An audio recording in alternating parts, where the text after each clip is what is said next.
Oui, l'avant-dernière fois que j'ai été ici, je pense que c'était en 2009. Non, en 2009, c'était la dernière fois que j'ai été ici. Je pense que c'était en 2008 que j'avais pris le train et je suis arrivé à 1h. Et j'avais parti à 6h30 chez moi. Alors, je n'ose plus prendre ce risque. Eh bien, frères et sœurs, oui, ça va. Comme je vous ai dit, il y a déjà pas mal de temps que j'ai été ici pour la dernière fois et je prends ça comme un privilège que puisse être avec vous ce matin. Jusqu'à maintenant, j'ai toujours encore la responsabilité de ce département, ce qu'on appelait dans notre temps, et pour moi c'est toujours la même chose, l'économat chrétien. Et c'est bien sûr à ce sujet-là que je voudrais vous parler. Mais commençons avec un saut dans l'histoire. C'est en 1900, à la fin de la Révolution française, 1798 ou 98, ce que vous voulez, alors que le pape Pie VI était pris en prisonnier par le pape, par général Berthier de France. Et voilà, l'histoire de l'Église semblait avoir terminé. Mais pour ceux qui connaissent un peu la prophétie, alors c'était la fin des 1260 ans, lequel vous trouvez dans le livre de Daniel. Et à la fin de ces 1260 ans, vous allez trouver dans l'Apocalypse, parce que Daniel et l'Apocalypse, ils vont absolument ensemble, vous ne pouvez pas lire l'un sans l'autre. Vous trouvez qu'à ce moment-là, à la fin, que l'Église va sortir du désert. Il y a un nouveau temps qui arrive. Il y a la liberté qui va arriver. Mais en même temps, on s'approche du deuxième grande date biblique, prophétique. C'est la date de 1844, la fin de 2300 soirs le matin. Je sais que c'est encore très peu qu'on en parle aujourd'hui, je ne sais pas pourquoi. Pourtant, ce sont deux dates spécifiques très importantes pour nous, les adventistes. C'est intéressant, quand vous lisez Daniel et l'Apocalypse, vous allez trouver que les 1260 ans sont mentionnés 7 fois. Et le chiffre 7 veut dire quelque chose, veut dire que c'est d'une grande importance. Quand Dieu fait mention de 7 fois des 1260 ans, ça veut dire qu'ils sont d'une importance jusqu'aussi pour nous aujourd'hui, jusqu'à aujourd'hui. Et c'est dans ce temps-là que vous allez trouver à la fin, au début la fin de 2300 ans, la fin de 2300 ans, mais aussi le début de la fin. C'est là que nous allons trouver la dernière phase, la phase finale de l'histoire de l'homme avant le retour de Jésus. Maintenant, c'est intéressant qu'en 1844, il y a plusieurs choses qui vont se passer. Et c'est rarement qu'on s'arrête à cela. C'est en 1844 que Marx et Engels vont se rencontrer à Paris et qu'ils vont mettre les fondations pour introduire, pour instaurer le ciel sur terre par le communisme, le socialisme communiste, pour avoir tout ensemble ici, ce sera le ciel par terre. On sait que c'était devenu l'enfer. Mais c'est ça ce qui se passe, une de ces choses qui se passe en 1844. En 1844, Darwin avait déjà fini sa thèse sur l'évolution. Il avait écrit presque tout dans les sketchs de Darwin en 1844. Seulement, il avait peur de la propager et il l'a retenu. C'était seulement apparu dans quelques brochures, mais pas plus. Il avait peur. En même temps, vous avez Chambers, aussi en anglais, un géologue, qui a écrit son livre « The Vestiges of the Natural History of the Earth », les vestiges de l'histoire naturelle de la Terre. Mais il a propagé, mais Il n'a pas donné son nom parce qu'il avait peur.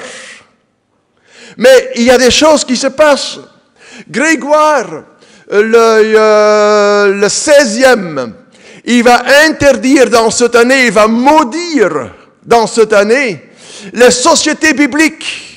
Parce qu'ils osent mettre la Bible devant les gens, ils osent prendre cette responsabilité de mettre la Bible devant les gens pour qu'eux-mêmes ils peuvent lire, ils peuvent découvrir la parole de Dieu. Il est maudit. C'est aussi l'année 1844 que vous trouvez les débuts du spiritisme moderne. On parle toujours que c'était des Fox, des Sisters Fox, mais c'était déjà en 1844 qu'un certain monsieur Jackson Davis, qui fait les premières expériences sur le cimetière, et il commence à les propager. 1844, et j'ai seulement mentionné quelques événements. Et c'est dans ce temps-là qu'il y a un mouvement qui est lancé, qui sort en réalité d'une grande déception, car c'était annoncé par ces adventistes, on ne parle pas encore de l'Église adventiste du 7e jour, mais des gens qui prévoyaient, qui attendaient, qui prophétisaient que Jésus va revenir en 1844, et il n'y a rien qui se passe. Déception. Mais de cette déception, que vous trouvez en Apocalypse chapitre 10, va naître un mouvement sur l'ordre de Dieu. Vous le lisez où Dieu dit, allez-y et prophétisez de nouveau. Chers amis, c'était un moment très difficile. Parce que vous voyez par les quelques éléments que je vous viens de mentionner, le lancement de l'évolution, le lancement du spiritisme, le lancement du communisme et tout ça. Vous voyez, maintenant, il y a quelqu'un qui vient, des gens qui viennent et ils prennent la parole pour prêcher le Seigneur vient bientôt. Et le ciel ne sera pas par terre, mais le ciel sera dans le ciel. Et c'est sur cela que nous devons nous préparer. Vous savez, on dit toujours que le 11 septembre 2001, que le monde a changé. Je pense que cette date devrait vous dire quelque chose. Le 11 septembre 2001, c'est l'image des 2 tours à New York qui s'effondrent par des attentats suicides. Et on a dit, depuis là, c'est le jour, c'est la date, c'est l'année que le monde a changé. Non. Le monde a changé dans l'année 1844. C'est ça la date. C'est ça l'année qui va changer le monde. Dieu lance un mouvement qui va tirer l'attention du monde sur le fait que le retour de Jésus se trouve devant la porte et que nous devons le préparer. Et c'est dans ce contexte qu'on va trouver le lancement du message des 3 anges de l'Apocalypse 14, 6 à 12. Parce que, je ne sais pas si vous savez exactement, si vous peut-être vous le savez par cœur, ce que ce message des 3 anges dit. Un ange volant au milieu du ciel, et il a un évangile éternel. Qu'est-ce que cela veut dire? L'évangile éternel, ça c'est directement tirer l'attention sur Jésus. Et dès le début des premières pages de la Bible, jusqu'au dernier, celui qui est au milieu, c'est Jésus. Genèse 3, verset 15, c'est l'annonce du Messie qui viendra. Et le dernier verset de l'Apocalypse dit, voici, je viens bientôt. Et au milieu de tout cela, si bien dans l'Ancien Testament que dans le Nouveau Testament, la figure centrale, c'est Jésus. Et c'est pour cela que l'ange vient et il lance le cri. L'évangile éternel, un évangile qui ne change pas. C'est toujours le même hier, aujourd'hui et demain. Il n'y aura pas de changement. Le Christ est le centre de l'histoire humaine, si nous le voulons, oui ou non. Deuxième message, elle est tombée, Babylone la grande. Mais je ne peux pas oublier la deuxième partie du premier message. Adore celui qui a créé le ciel et la terre. Juste au moment qu'on commence à lancer les mouvements d'évolutionnistes que nous sommes, le pur hasard ici sur terre, il y a ce mouvement qui vient. Non! Adore celui qui a créé le ciel et la terre. Et n'oubliez pas, il y aura un jugement. Ah! Est-ce qu'on peut crier d'un jugement quand on prêche un Dieu d'amour, un Dieu qui est bien, un Dieu qui est amour? Moi, j'ai une fois eu un frère adventiste qui me disait un jour, il dit, mais tu sais, Marc, tu penses vraiment que Dieu va juger Hitler et Staline? Ma bouche est ouverte comme ça. Je dis, mais qu'est-ce que tu dis? Mais oui, il dit, oui, parce que Dieu, il est amour. Et il va ouvrir les yeux dans ces gens-là qui ont fait que c'était faux, que c'était pas bon, mais Dieu va les sauver. Mes chers amis, si c'est ça Dieu, c'est ça l'amour de Dieu, mais que chacun vit de sa façon comme il veut. Un jugement. Vous savez, c'est intéressant que dans l'Apocalypse, et d'ailleurs dans l'Ancien Testament, vous avez la même chose, hein, que Jésus est présenté comme l'agneau de Dieu. En Apocalypse, en Apocalypse, vous trouvez ici la même chose, l'agneau. Mais Jésus est présenté aussi comme quoi? Comme un lion. Mais j'aime plutôt rencontrer un agneau que de rencontrer un lion. Jésus a deux visages. Le visage qui compte pour moi dépend du visage que moi je suis, que moi je choisis. Et c'est pour cela que dans ce premier appel, il y a aussi, attention, il y aura un jugement. Deuxième, Babylone, elle est tombée. Le monde est tombé, le monde est pourri. Et deux fois qu'il dit ça, le monde est tombé, Babylone est tombée, ce n'est pas seulement une direction sur l'Église. OK, ça, on va avec. C'est peut-être primaire, mais le monde dans sa totalité, de tout ce qu'elle fait, de tout ce qu'elle présente, elle est tombée. Et alors, le troisième, c'est l'appel à l'adoration. Adore la bête ou adore le Seigneur. C'est un choix lequel nous est donné. Et ce sont ces trois messages lesquels sont lancés dans le monde par ce petit groupe de gens en 1844. Vous savez, c'est intéressant qu'en 1844, un certain monsieur qui est à la base, je dirais, de l'adventisme en Europe, qui se présente devant le pape à Rome. Vous connaissez son nom? C'était le fameux prêtre polonais Tchaikovsky. Tchaikovsky voyait un tas de choses dans son église qui n'étaient pas correctes. Et il va sur un pèlerinage parce qu'il est un peu comme Luther. Il doit aller dire tout cela à Rome, au pape, et le pape va le changer. Mais en milieu de la conversation, le pape l'est appelé, il le laisse pour rien et il part.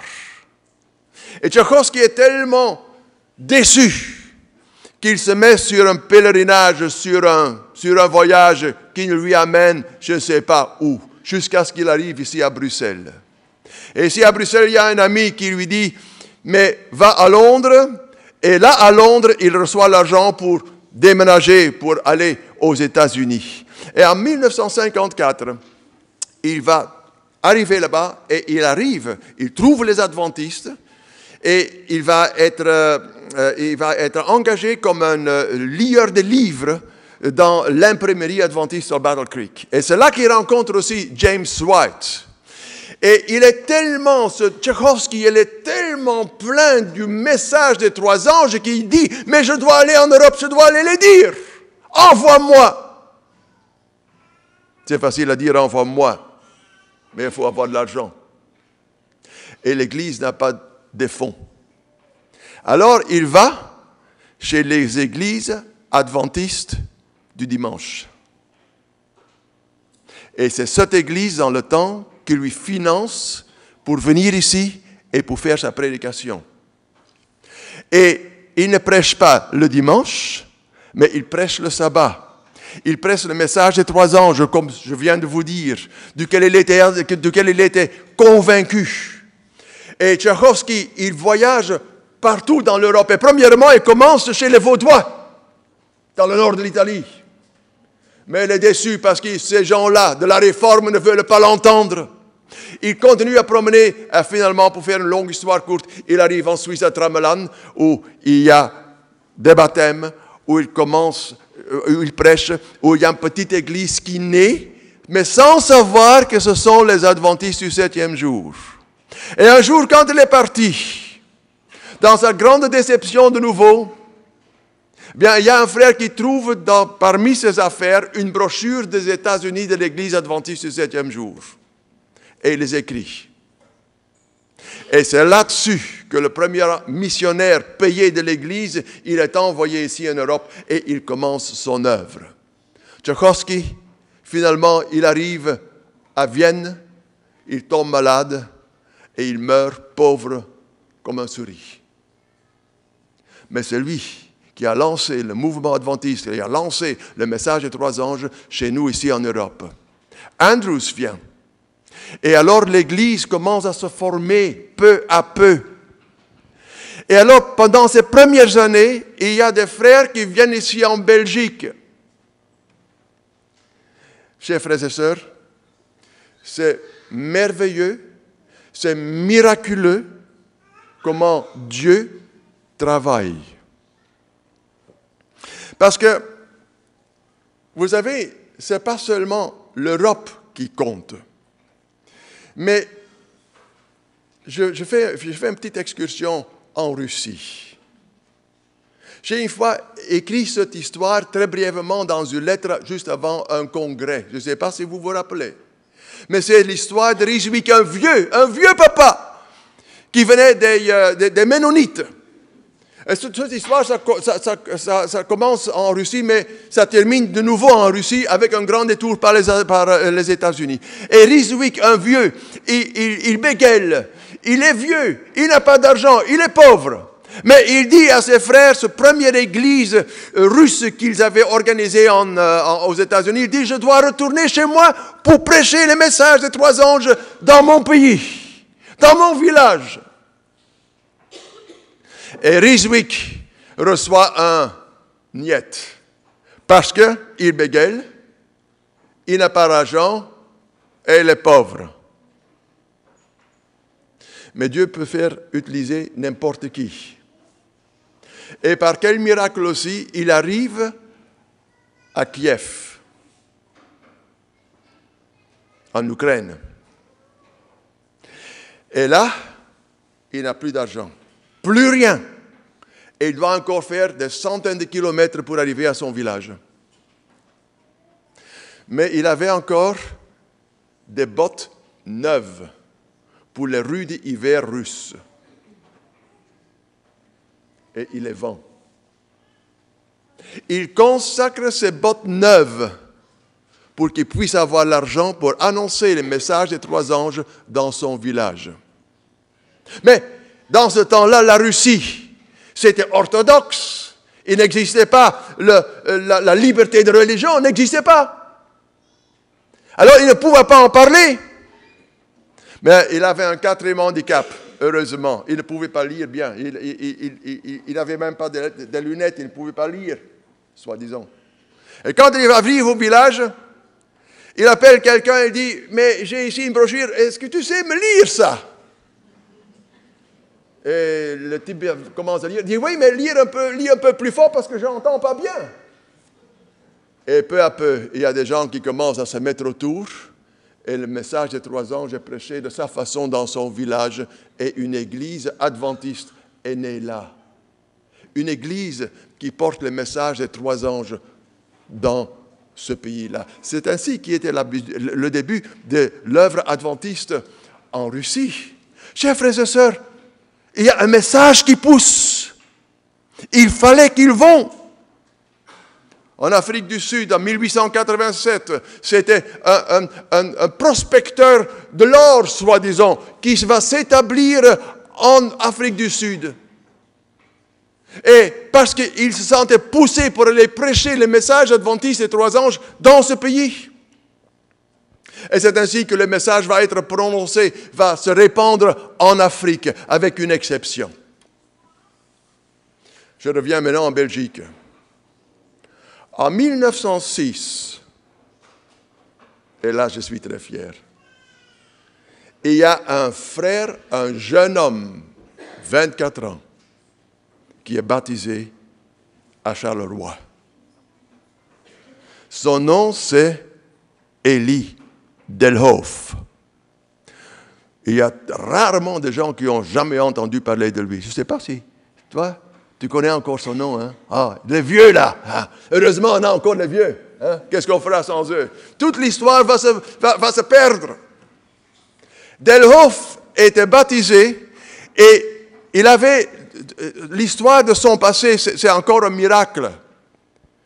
Mais il a devant lui, il veut qu'il devienne missionnaire pour annoncer le message adventiste, le message des trois anges, en Afrique, outre-mer. Et il y arrive. C'est trop long pour aller vous raconter tout ce qui se passe entre-temps. Et c'est lui, en 1913, parce qu'il est envoyé premièrement seul. Sa femme devrait rester ici, parce que vous savez, dans ce temps-là, le mari devrait aller préparer le lieu. Hein? Heureusement, moi, je suis envoyé directement avec ma femme. Mais alors là, une fois qu'il était là, en 1914, il y a la guerre qui commence. Et sa femme et ses enfants ne peuvent plus venir. Il ne sait rien de ce qui se passe chez lui. Elle ne sait rien de ce qui se passe chez lui. On n'avait pas encore le téléphone, on n'a pas encore le iPod, les iPads et tous les i et tout le reste. On n'avait pas ça dans le temps. Et Delhoff, il est appelé au service militaire. Mais il ne veut pas porter des armes. Alors, quelque part, heureusement qu'il est là, en Afrique. Et c'était le grand pionnier du Congo, du Rwanda et du Burundi, parce qu'il n'était rien de l'œuvre adventiste. Mais pendant les années de guerre, il devient un scout, c'est-à-dire quelqu'un qui va envoyer partout dans ce pays pour voir quelle est la situation politique, quelle est la situation de guerre dans ces pays d'outre-mer.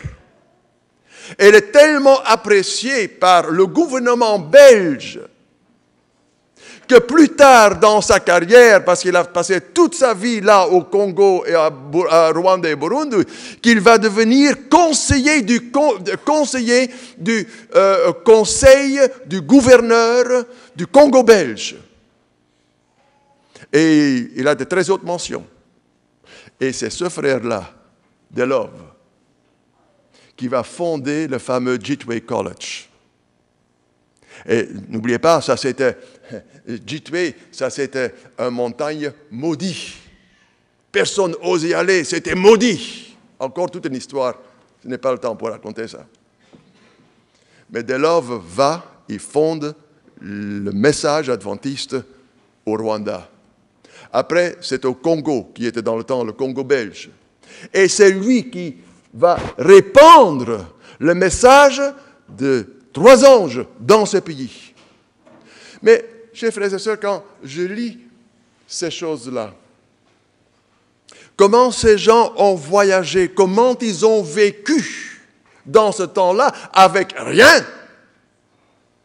Moi, j'ai dit à ma femme, ma chère, je ne peux plus m'appeler missionnaire.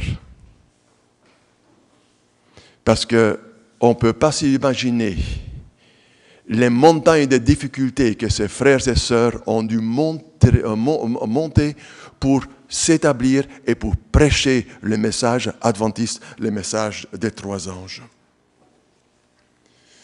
En 1930, vous avez le commencement du message adventiste au Cameroun. Au fait, c'était quelques années auparavant, mais je parle de 1930 parce que là, c'était le pasteur Bergström. Mais Bergström, je l'ai encore pu rencontrer dans le temps. Il habitait dans le nord du Cameroun, j'ai encore vécu dans sa maison. C'est un Suédois. Et un jour, Bergström racontait, je dis, oui, mais il disait, nous avions une voiture, mais c'était une voiture avec des roues en bois. Imaginez-vous, des roues en bois dans ce pays-là. Il disait, et on avait très peu d'essence avec nous, mais on avait beaucoup d'eau. Plus qu'un fût d'eau. Je dis, pourquoi? Pour mouiller les roues, parce que sinon le bois se cassait. Je dis, mais mon Dieu, comment ces gens, ils ont vécu? Comment ils ont voyagé? Et tout ça, parce qu'ils étaient convaincus du message des 3 anges. Et c'est de même que toute notre œuvre ici en Belgique a commencé. Des gens qui n'avaient rien, ils n'étaient pas de moyens très peu, et ils se sont établis, ils ont travaillé ici pour fonder l'œuvre adventiste dans ce pays. Alors l'Église adventiste avait un problème, parce qu'il faut financer ces choses. Alors en 1978, il y a quelqu'un aux États-Unis, à Washington, qui avait une idée. Pour financer les missions, on va mettre une petite boîte là, à la sortie. Et on va mettre pour mission. Et ceux qui se sentent poussés, ils peuvent mettre quelque chose dedans pour que l'œuvre missionnaire, le passage des messages des 3 anges, peut être financé. Et c'est ainsi que les offrandes pour mission vont avancer jusqu'à ce qu'en 1885, vraiment cette offrande est introduite dans toutes les églises. Il y a seulement quelques années plus tard qu'il va venir le rapport missionnaire. Mes chers frères et sœurs, on fait l'offrande à l'école du sabbat. Pourquoi? Ah, vous ne le savez pas? Ah, comment je peux faire savoir pour une mission quand on ne m'en parle pas? Vous savez, il y a très souvent, je viens dans les églises, et après l'école du sabbat, il y a un sachet qui tourne comme ça. Alors, je dis, mais bon, c'est pourquoi? Et je vous dis, franchement, je ne donne pas. Quand moi, je ne sais pas pourquoi je ne donne pas. Il y a ici des rapports missionnaires, il y a le Mission Spotlight qui nous raconte l'histoire, qui nous raconte ce qui se passe dans le monde. Vous n'êtes pas intéressé de savoir ce qui se passe dans le monde? Mon église est une église mondiale. Il y a des avancements formidables. Et moi, je suis intéressé dans mon église. Et quand vous avez eu un rapport missionnaire, et vous savez ce qui se passe, alors lancez alors un appel pour les offrandes, pas pour la collecte. Vous savez la différence entre collecte et offrande? Ah, une collecte, c'est quand je sonne à la porte et il y a quelqu'un qui me demandait, je vais voir ce que j'ai. C'est trop de membres qui font comme ça. Quand ça arrive à la collecte, on va voir ce qu'ils ont à la dernière minute dans son porte-monnaie. Et alors, cling! Non, une offrande est autre chose. Une offrande, c'est quelque chose que je prépare chez moi à la maison. Et je mets ça dans ma poche. Et quand on fait le tour, je ne suis pas allé chercher dans ma poche pour quelques pièces, mais j'ai tout préparé, le grand ou le petit. Ça, c'est la différence entre une offrande et une collecte. Et nous faisons trop de collectes, mais pas d'offrandes. Et frères et sœurs, chers amis, pour l'école du sabbat, à la fin de l'école du sabbat, quand il y a eu le rapport missionnaire, faites l'offrande et préparez-vous là-dessus, à la maison. Et c'est avec ces offrandes dans le temps, en 1885, qu'on commence à préparer le lancement du bateau, le Pitcairn, avec lequel les églises, avec lequel les adventistes veulent aller prêcher, annoncer les messages des 3 anges dans le sud du Pacifique. Et c'est ainsi que l'œuvre va se répandre. Mais vous avez déjà bien compris que ça ne peut pas marcher sans la contribution de chaque membre. Et alors vous pouvez peut-être dire, oui, mais alors le 13e sabbat, c'est quoi ça? Il y a très peu de gens qui savent pourquoi est le 13e sabbat. Tout ce que je donne le 13e sabbat n'est pas pour la même chose ou pour un projet unique, non. Il y a un certain pourcentage qui est enlevé des dons du 13e sabbat et qui sont investis pour un projet spécifique dans le monde, comme nous avons eu ici dans le temps pour rénover ici tout le bâtiment. C'était fait avec les dons de l'école du sabbat, du 13e sabbat. Vous savez, et quand je sais ça, je me prépare à la maison parce que Seigneur, c'est ton Église. Seigneur, tu nous as donné une ordonnance, tu nous as donné une responsabilité. Que puis-je faire? Eh bien, le Seigneur nous a donné les moyens. Mes chers frères et sœurs, c'est une tragédie quand les adventistes perdent le grand héritage, perdent de vue du grand héritage prophétique qui nous a été donné en Apocalypse 10. Et le Seigneur dit à la fin, va, prophétise de nouveau.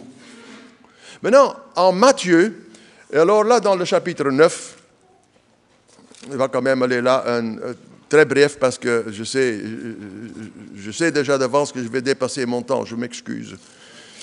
Mais en Matthieu chapitre 9, Jésus donne un conseil à ses disciples. Premièrement, verset 36, il dit, il fut ému de compassion, quand voyant la foule, il fut ému de compassion pour elle parce qu'elle était languissante, abattue comme des brebis qui n'ont point de berger. Marchez, allez-y vous promener sur le sablon. Des masses de gens qui sont perdus, qui n'ont point de berger, ils ne savent même pas pourquoi on vit. Et Jésus est ému. Est-ce que vous êtes ému quand vous voyez cette foule, ce monde autour de vous? Et Jésus dit, alors, la moisson est grande, mais il y a peu d'ouvriers. C'est exact, non? Chez nous, ici en Belgique, il y a peu d'ouvriers. La moisson est grande, mais il y a peu d'ouvriers, on ne peut personne envoyer. Alors Jésus dit quelque chose, priez.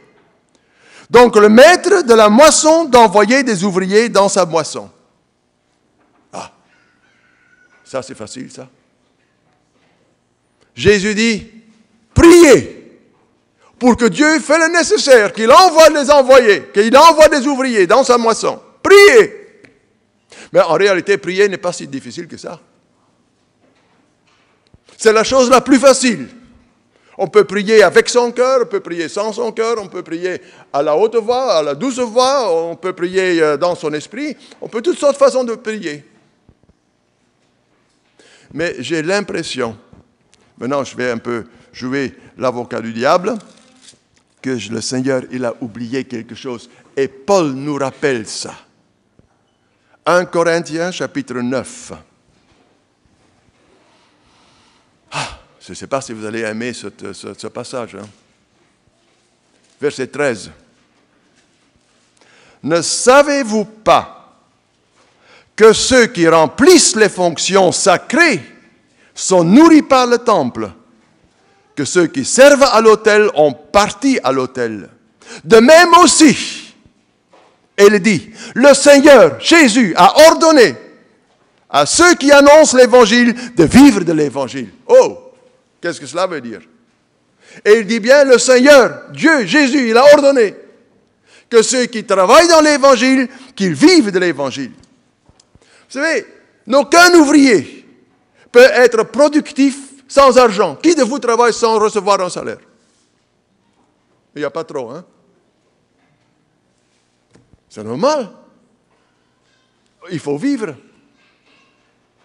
Et Paul nous dit, de même, le Seigneur a ordonné que ceux qui travaillent dans l'Évangile, qui vivent de l'Évangile. J'ai ici une citation d'un certain pasteur, ce n'est pas un adventiste, mais il dit, l'Église ne donne pas un salaire à ses ouvriers. Oh, ça c'est déjà bon, non? Mais elle continue. Mais elle prévoit les ressources pour qu'ils peuvent servir librement l'Évangile. Ah! Il n'y a pas de salaire. Un pasteur n'a pas un salaire. Oui, nous on l'appelle salaire, mais ce n'est seulement une ressource pour qu'il puisse vivre librement pour servir le Seigneur et son Église.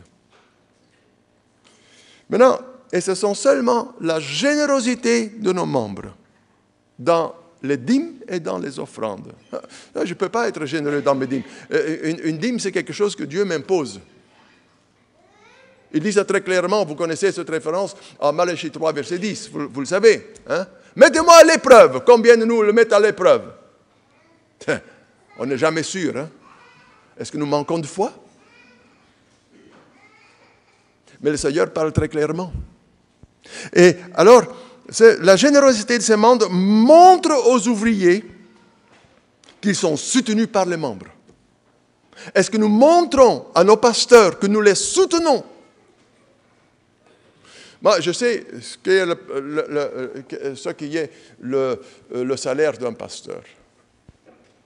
Eh bien, je sais très bien. Il a fait 4 années d'université et je sais qu'il n'y a aucun universitaire qui travaillera pour ce salaire. Il ne faut pas penser qu'ils sont surpayés, hein?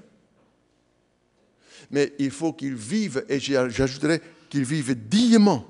Et je vais encore plus loin dans mon développement, que ceux qui prêchent l'adventisme, et là je souligne, ceux qui prêchent l'adventisme sont dignes de recevoir, d'être soutenus par l'Église. Maintenant, j'ai bien pesé mes mots, parce qu'il y en a dans nos rangs de plus en plus, et je parle ici mondialement, et vous pouvez le dire où vous voulez, je ne vais pas me spécifier trop, mais il y en a qui s'éloignent de l'adventisme. Là, j'aurais mes doutes. Mais ça, c'est les conférences, c'est la division qui va prendre ses responsabilités. Mais ceux qui prêchent l'adventisme, et là, on pourrait peut-être l'adventisme mettre en grand, le message des 3 anges, sont dignes d'être soutenus par l'Église. Chers frères et sœurs, mais nous avons un problème. Et ce problème, nous pouvons facilement le décortiquer. Notre problème, c'est la stratégie du diable. Et que pensez-vous qui est la stratégie du diable? Mais le diable ne veut pas que les gens entendent l'Évangile. Et il faut inventer quelque chose pour que les gens n'entendent pas. Et là, inventer quelque chose. Parce qu'il veut éloigner les gens de l'Évangile et du Saint. Et là, inventer quelque chose. Et je vais vous mettre ça clair dans une petite histoire. Cette histoire vient de la mythologie grecque. Dans la mythologie grecque, il était une fille, une jeune fille, une belle fille. S'il était blond ou noir, je ne sais pas. Elle était fantastique, elle était merveilleuse. Et c'était une princesse. Et elle avait encore un plus, c'est que pendant les Olympiades, elle était toujours là pour guerre, dans la course. Oh, elle savait courir. Et il n'y a personne qui pouvait la battre. Mais un jour, son père lui dit, son nom c'est Atalante, peut-être vous connaissez cette mythologie. Son père lui dit, Atalante, maintenant les années sont bien passées, il faut que tu penses après moi, quelqu'un qui va venir sur le trône. Il faut que tu cherches à te marier. D'habitude, aujourd'hui, les parents doivent publier ça à leurs enfants, chacun fait ça de sa façon. Et c'est bon ou bien non, ça c'est une autre histoire. Mais Atalante dit, papa, jamais de ma vie. Car j'aime la liberté, j'aime être seul, j'aime les courses. Non, ça ne m'intéresse pas. Mais à plusieurs reprises, son père vient avec ça. Atalante, il faut que tu te maries. Et finalement, pour se débarrasser de son du papa, elle dit, bon d'accord, dis, mais j'ai des conditions. J'ai des conditions? Il dit, oui. Celui, là, il y a quelque chose que j'ai oublié de dire. Elle aimait aussi l'argent, la richesse. Mais c'est rien de nouveau, parce que tout le monde aujourd'hui aime la richesse. Tout le monde aime l'argent. Les garçons aiment, les jeunes, les vieux, les femmes, les hommes, tout le monde aime la richesse. Et elle dit à son papa, papa, c'est bon. Seulement, celui qui me dépasse dans la course, c'est celui que je vais marier. Ah, c'est bon, ma fille. Non, non, mais il y a une condition, elle dit. Si c'est moi qui gagne la course, je le tue. Ça devient compliqué maintenant. Mes chers garçons, qu'est-ce que vous feriez quand vous voyez une fille que vous aimez tellement, vous voulez faire tout pour la marier, mais il y a des conditions comme celle-ci. Si ceci et cela ne marche pas, je le tue. Vous allez risquer votre vie. Eh bien, il était parmi ces Grecs, il était un jeune homme. Et son nom, c'était Hippoménès. Hippoménès, il avait déjà regardé la fille depuis longtemps, il était aveugle, il est parti, il voyait seulement encore Atalante. Vous connaissez cette personne? C'était comme ça chez moi dans mon temps que j'avais 20 ans. Et il a peur. Parce que tout le monde craint pour sa vie. Et alors, il est malin. Il va chez Vénus, la déesse de l'amour. Et il dit à la Vénus, il dit, voilà mon problème. Et Vénus lui donne un conseil. Vous voulez savoir quel conseil qu'elle lui a donné? Les jeunes filles, faites attention. Alors la course commence. Et Atalante et Hippoménès commencent à courir. Et Atalante dépasse Hippoménès. Et quand Atalante dépasse Hippoménès, il prend une pomme d'or de sa poche et il la jette par terre. Et Atalante voit le pomme d'or et oh, c'est bon, c'est important, la chaise court après, il va ramasser en même temps. Mais elle court si vite, qu'à un moment donné, elle dépasse de nouveau. Et Hippoménès dans sa poche et jette un deuxième pomme d'or. Atalante regarde et court pour avoir la pomme d'or, parce que c'est de l'or, c'est de la richesse, c'est le bien-être. Mais entre-temps, Hippoménès dépasse et elle avance de nouveau. Et alors, vous avez, il court, et elle avance, et Hippoménès lui prend la troisième pomme que Vénus lui avait donnée, et il la jette par terre. Et Atalante le regarde, et il court après. Et entre-temps, Hippoménès lui passe la marche. Vous avez compris la stratégie du diable? On n'a pas d'argent. C'est un mensonge. Mais tout dépend où je le dépense. Et le diable met un tas de choses devant nous dans ce monde corrompu. Et ceux qui me viennent de plus en plus dans la tête, excusez-moi, je ne sais pas qui de vous qui a dit ça. De toute façon, moi je ne l'ai pas. Ce sont les iPhones, les iPods, les iPads, et tous les autres et tous les autres machins, je ne sais pas comment vous les appelez. Et ça coûte une fortune. Ceux qui l'ont, vous ne l'achetez pas sur 200, 300 € la pièce. Alors il y a les belles voitures. Et alors on annonce seulement 200 € par mois pour cette belle voiture qui est là présentée. Et alors, regardez bien, il y a toujours de belles femmes qui sont présentées avec la voiture. Cette fois-ci, il y avait des familles. C'est à tel point que les hommes pensent qu'ils reçoivent la femme avec quand ils achètent cette voiture. Ça, c'est la stratégie de la publicité. Et il y a tant de choses dans ce monde. Les télévisions, chaque fois ça change. Vous n'avez pas encore acheté un, il y a déjà un nouveau sur le marché. Et vous n'avez même pas encore fini à payer l'ancien que vous aviez, et le nouveau est déjà foutu. Ça, c'est la stratégie du diable. On court après toutes ces choses, lesquelles le monde, lesquelles le diable nous offre. Je n'ai pas dit que ce n'est pas bon, hein. Moi, j'ai reçu le téléphone. Vous voyez quoi? C'est un petit truc comme ça, ça me suffit. Ça me suffit que ma femme me téléphone, que moi je puisse lui téléphoner dans le temps. J'arrive bien, je suis bien arrivé ou quelque chose comme ça. Ça me suffit. Mais dans notre temps, et il y a les anciens qui vont savoir ça, qui se rappellent ça aussi, ma femme, celle qui est dans ma femme, c'était ma fiancée dans ce temps-là, elle était à 200-300 km de chez moi. Et on écrivit des lettres.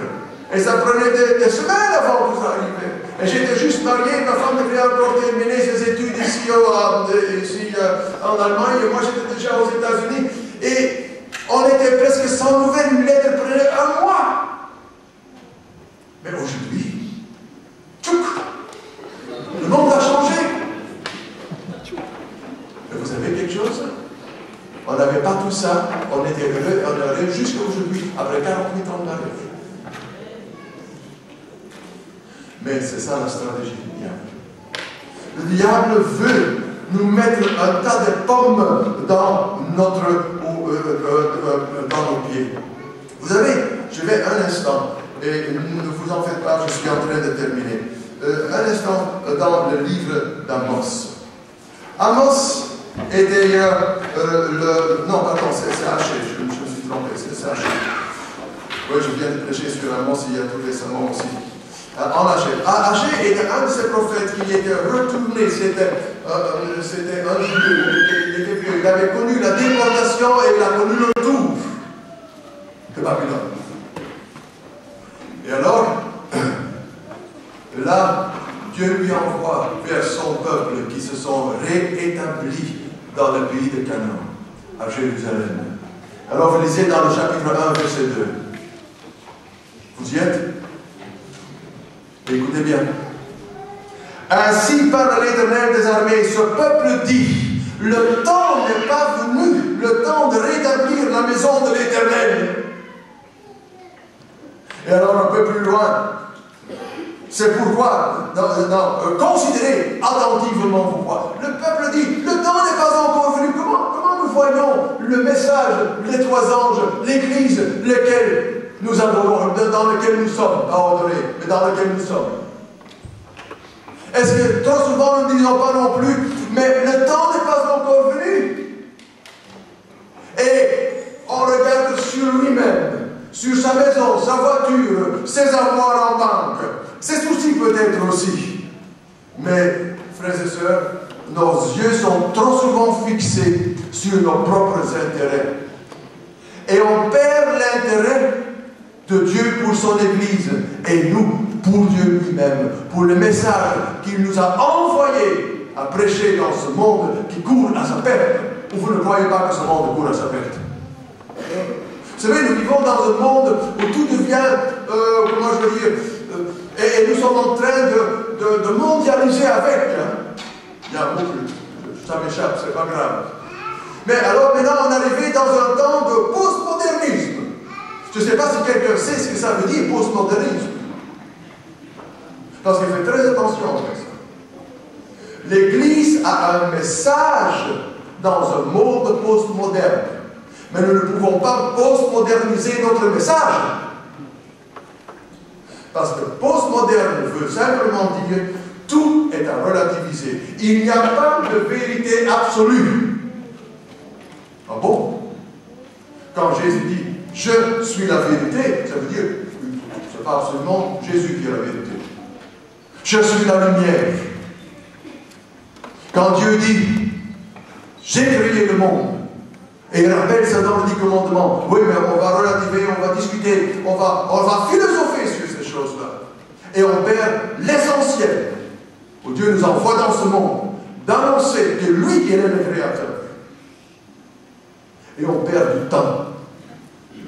Et finalement, parce qu'on voit que l'Église est partagée, qu'elle est divisée, on garde la part de Dieu parce qu'on dit, à quoi bon tout ça? Et on investit dans nos propres affaires. Et Dieu dit, le temps n'est pas venu, dit ce peuple, de rebâtir la maison de Dieu.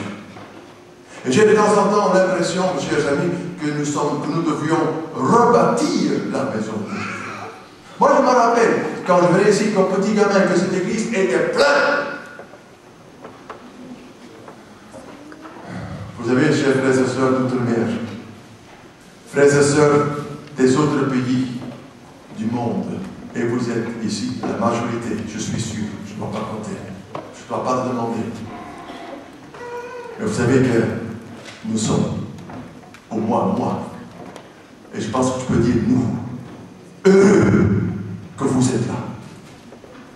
Car si vous n'y étiez pas là, On avait pu déjà depuis longtemps pu éteindre la lumière de l'Église adventiste en Serbie.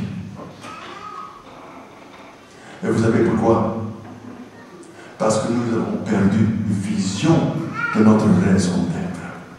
C'est bien que nous prêchons régulièrement sur Jésus, sur la grâce, sur la bonté, l'amour de Dieu. C'est bon, tout ça c'est nécessaire. Mais les autres églises ont aussi ça.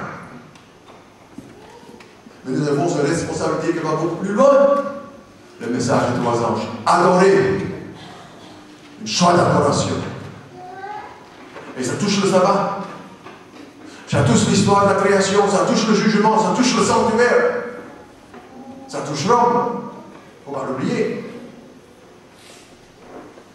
Chers frères et sœurs, si nous perdons vue de notre message que Dieu nous a donné pour ce monde, nous sommes perdus.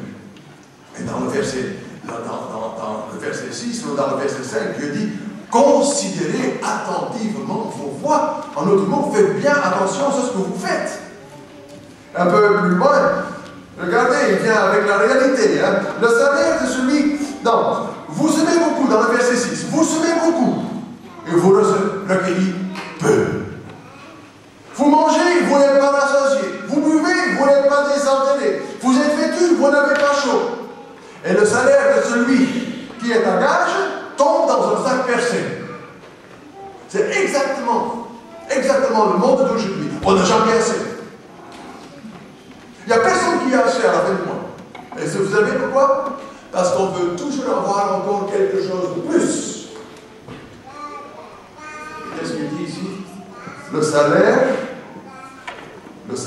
de celui qui est à gage tombe dans un sac percé. Vous savez ce que ça veut dire? Un sac où il y a de tout.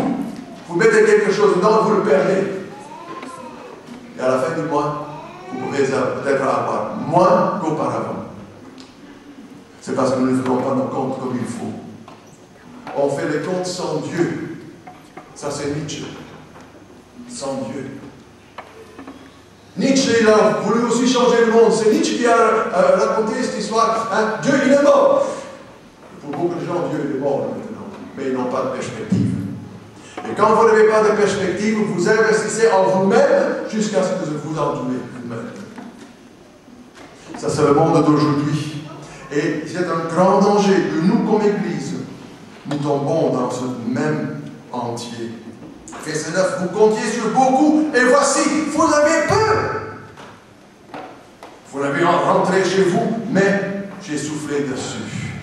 Et c'est parti. Quand vous ne faites pas attention, il n'y a rien que vous reste. Et vous savez, vu qu'on n'a jamais assez à la fin du mois, on dit, Seigneur, je regrette, hein? Je ne peux pas. Non. Mettez la part de Dieu à part dès le début. C'est la première des choses, vous ne comptez pas avec ça. C'est la première, quand vous gagnez 1 000 €, bon, en réalité, vous gagnez que 200, donc ça va marcher aussi. Comme ça c'est sûr. Et alors, là, vous verrez, si Dieu ouvre les écluses des cieux pour vous bénir et dit en abondance. Dans le chapitre 2, verset 8, il dit, c'est Dieu qui parle, c'est pas moi, je lis seulement la Bible. Jésus dit, Dieu dit, l'argent est à moi, l'or est à moi, dit l'Éternel des armées. En psaume 50, je pense que c'est verset 3, vous lisez à peu près la même chose, Dieu dit, le monde et tout ce qu'il y a dedans est à moi. Quand le monde est à lui, quand l'or, l'argent est à lui, combien est à moi? C'est pas facile à faire le calcul, hein? Mais c'est difficile à le dire. C'est difficile à la mettre. Dieu nous donne. Et il demande que par reconnaissance, nous lui rendons une partie. On ne paye pas une dîme. Je ne peux pas payer une dîme. Je ne peux pas acheter Dieu.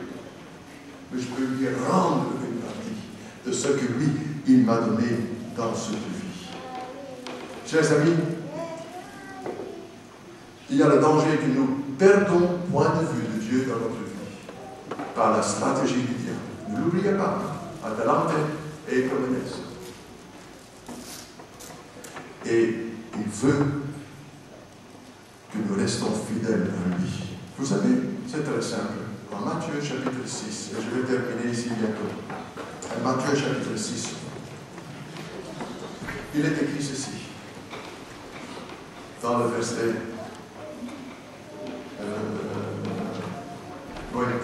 20, premièrement. Amassez-vous des trésors dans le ciel, où la teigne et la rouille ne détruisent point, et où les voleurs ne percent ni ne dérobent. Car là, où est ton trésor, sera aussi ton cœur. Ça, c'est vrai. Il y a beaucoup de gens qui ont leur trésor, qui ont leur cœur sur la bourse. Finalement, tout perd. L'argent ne donne plus rien, mais le Seigneur peut l'utiliser. Et même si c'est peu, il peut le multiplier. Et le peu qu'il me reste, il peut le multiplier. Est-ce que je crois ça? Chers amis, dans le verset 33 de ce même chapitre, Jésus dit, cherchez premièrement le royaume et la justice de Dieu, et toutes choses, ça veut dire quoi? Toutes choses, tout ce que je peux imaginer, vous sera donné. Est-ce que vous croyez ça? Et seulement, je peux dire, je le crois quand je le mets en pratique, quand je prends Dieu sur sa parole. C'est pour ça qu'il dit, mais mettez-moi à l'épreuve. Mais on a peur de mettre Dieu à l'épreuve. Alors, je connais, ça ne veut pas dire qu'il va vous donner des sources et des sacs de l'argent. Non, mais vous aurez assez pour vivre. Et Dieu nous apprend par là.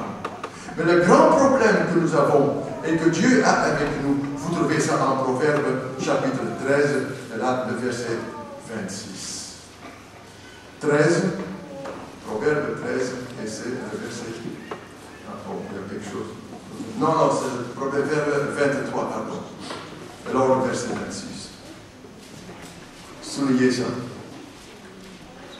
Et il est écrit, mon fils, ma fille, donne-moi ton cœur. Quand j'ai donné mon cœur à Jésus, et il ajoute, et que tes yeux se plaisent dans mes voies. Quand j'ai donné mon cœur à Jésus, soyez sûr, il n'y a rien que je vais retenir de lui. Quand j'aime ma femme, je l'entretiens, je lui donne. C'est la même chose, elle envers moi. Parce que vous savez, on a parlé au sujet du mariage ce matin, il y a quelque chose qu'il faut mentionner. Un couple, c'est l'homme est dans la femme est dans l'homme. On vit les uns pour les autres. Et c'est pour cela que Dieu utilise ce message, utilise cette image pour son Église. Parce que lui, avec son peuple, nous vivons les uns avec les autres et les uns avec les autres. C'est pour ça que Paul dit, lisez l'épître aux Éphésiens, il dit que nous devons être en Jésus. En Jésus. Et quand je suis en Jésus, sûrement je lui ai donné mon cœur. Et sûrement, quand je suis en lui, quand j'ai donné mon cœur, il n'y a rien que je lui retiendrai. Et il n'y a jamais une bonne excuse. Jamais. Pour ne pas faire ce que Dieu nous demande. Et que le Seigneur nous bénisse en abondance, dans votre fidélité, pour que ce message, cette responsabilité que nous avons, puisse percer dans nos milieux dans lesquels nous vivons. Que Dieu soit avec chacun de vous, c'est la prière ce matin. Amen. Amen.